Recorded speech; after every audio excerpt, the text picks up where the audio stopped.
উপস্থিতি, 24 বিপ্লবের মূল বিষয় ছিল তিনটি: বিচার, সংস্কার এবং নির্বাচন। বিচার এবং সংস্কারের কাজ চলছে এবং নির্বাচনের দ্বার প্রান্তে আমরা সবাই উপনীত হয়েছি, আলহামদুলিল্লাহ। এই বিচার, সংস্কার এবং নির্বাচনের কাজে দেশের সচেতন নাগরিক হিসাবে আমাদের সকলের অংশগ্রহণ করা, যার যার ভূমিকা পালন করা এবং যার যার অবস্থান থেকে দায়িত্বশীল আচরণ করা, দায়িত্ব এবং ভূমিকা পালন করা আমাদের ইমানি দায়িত্ব, দেশের নাগরিক হিসাবে আমাদের দায়িত্ব। আজকে নির্বাচনের পরিবেশ তৈরি হয়েছে এবং গোটা জাতি, গোটা দেশ নির্বাচনী উৎসবের মধ্যে আমরা সবাই উপনীত হয়েছি। আগামী 12 তারিখে আমরা সবাই নির্বাচনে অংশগ্রহণ করব, আমরা ভোট দেব। এই ভোট হলো আমার বিবেকের রায়, আমাদের ইমানের দায়িত্ব, নাগরিক হিসাবে আমাদের দায়িত্ব। এই দায়িত্ব এবং কর্তব্য দেশ করার, এই দায়িত্ব দলমত নির্বিশেষে আমরা সবাই পালন করব।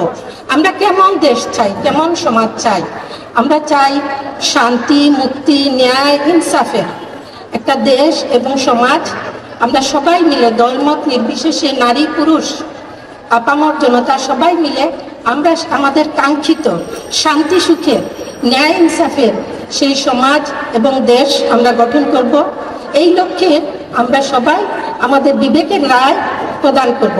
ব্যালটের মাধ্যমে, ভোটের মাধ্যমে কাকে এবং কাদেরকে আমরা নির্বাচিত করব? যারা সৎ, দেশপ্রেমিক এবং পরীক্ষিত। আমরা চাই হযরত উমর রাদিয়াল্লাহু আনহুর মতো নেতা এবং নেতাগণ আমাদের সমাজে এবং দেশে দায়িত্বশীল হোক।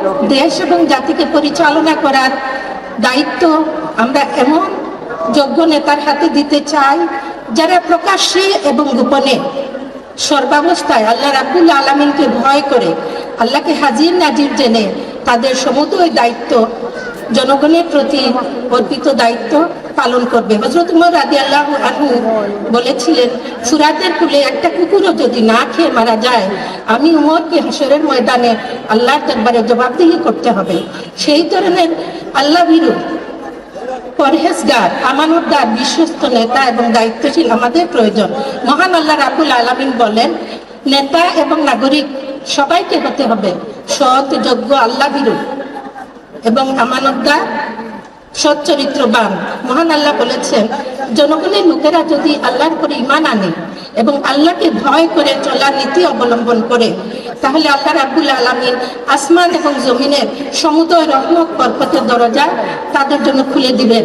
বাংলাদেশে শান্তি, সুখের সেরকম একটা কাঙ্ক্ষিত সমাজ এবং দেশ গঠন করা সময়ের ব্যাপার। ইনশাআল্লাহ যদি আমরা সবাই ঐক্যবদ্ধ হই, আমরা সবাই যদি চেষ্টা করি, আগামী 12 তারিখে আমরা সবাই ভোট কেন্দ্রে যাব, নিজেদের বিবেকের রায় আমরা প্রদান করব এবং সৎ, যোগ্য,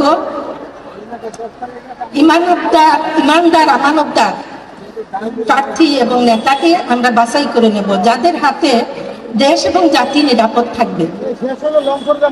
আমরা জানি ঢাকা 15 আসনের প্রার্থী জনাব ডাক্তার শফিকুর রহমান সাহেব এবং আমরা সবাই, আমরা যারা এখানে উপস্থিত আছি, আমরা এই আসনের আমরা সবাই ভোটার।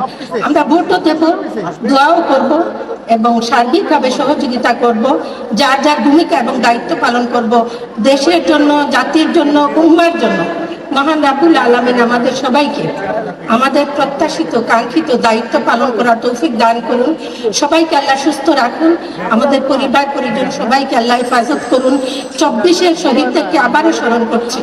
মহান আল্লাহ রাব্বুল আলামিন তাদের যে স্বপ্ন ছিল, তারা তাদের জীবন দিয়ে যে দেশ আমাদেরকে নতুন বাংলাদেশ উপহার দিয়েছেন, নতুন একটা শান্তি, সুখে, ইনসাফের বাংলাদেশ রচিত হোক, এটা তারা স্বপ্ন দেখেছেন।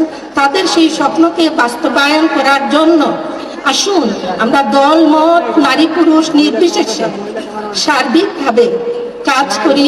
মহান আল্লাহ আমাদের সবাইকে তৌফিক দান করুন, সাহায্য করুন। সবাইকে অনেক অনেক শুকরিয়া, শুভেচ্ছা এবং মুবারকবাদ জানিয়ে শেষ করছি।